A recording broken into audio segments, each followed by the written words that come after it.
আসসালামু আলাইকুম। সবাই কেমন আছেন? আলহামদুলিল্লাহ আমি ভালো আছি। ছাদে কিছুক্ষণ সময় কাটাবো, তারপর চলে যাব রান্না করতে।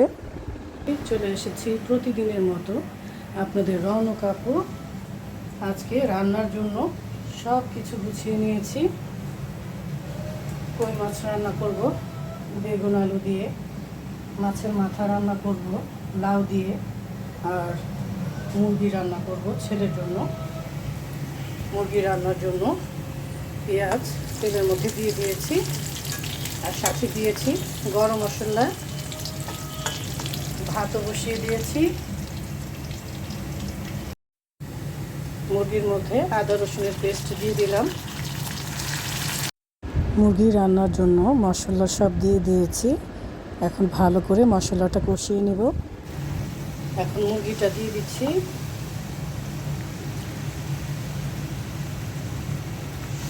ছেলে কই মাছ খায় না, তাই মুরগিটা রান্না করতে হলো। মুরগিটা বেশ কিছুক্ষণ কষিয়ে নিলাম।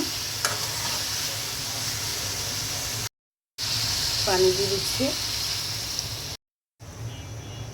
ঢেকে দিচ্ছি। এখন কই মাছটা ভেজে নেব।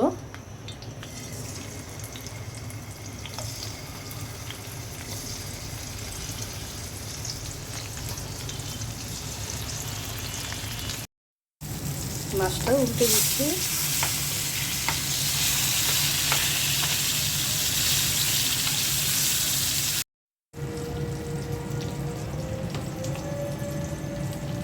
তিনটা কই মাছ আমি কড়া করে ভেজে নিয়েছি ভাজি খাওয়ার জন্য। গরম গরম ভাতের সাথে কই মাছ ভাজা খেতে কিন্তু দারুণ লাগবে। এখন মাছের মাথাগুলো ভেজে নেব। মুরগির তরকারিটাও হয়ে গেছে। এখন একটু জিরে ফাঁকি দিয়ে দিচ্ছি। এখন লাউটা বসিয়ে দিব। মশলাটা কষিয়ে নিয়েছি, লাউটা দিয়ে দিলাম। লাউটা গলে যায়, তাই একটু বড় বড় করেই পিস করেছি। আর এই যে মাছ ভাজাটাও হয়ে গেছে। বেগুন আলু দিয়ে কই মাছটা রান্না করব। তেল দিয়ে দিয়েছি। এখন পেঁয়াজ কুচি দিয়ে দিচ্ছি।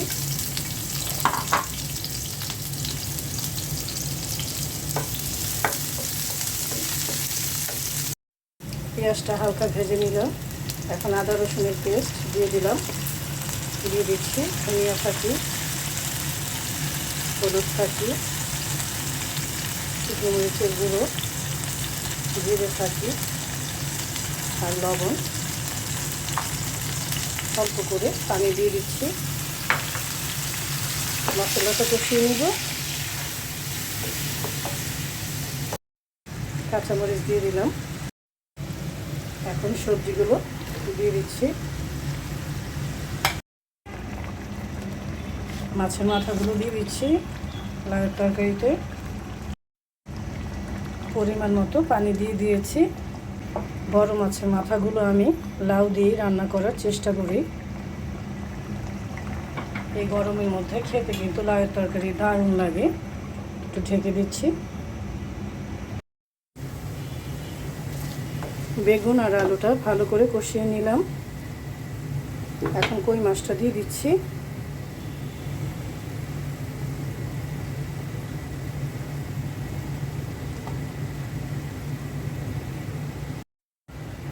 পানি দিয়ে দিচ্ছি। একটু নেড়ে চেড়ে এখন ঢেকে দেব। ঢেকে দিলাম। দেখি লাউয়ের তরকারির কী অবস্থা। এই তো লাউটা সুন্দর সিদ্ধ হয়ে গেছে। এই তো হয়ে গেছে কই মাছের তরকারি। বেগুন আর আলু দিয়ে রান্না করেছি। আর দুইটা বেগুনও ভেজে নিচ্ছি, 2 পিস আপনার ভাইয়ার জন্য। তো আবার বেগুন ভাজা খুব পছন্দ করে। সবাই ভালো থাকবেন, সুস্থ থাকবেন। আল্লাহ হাফেজ।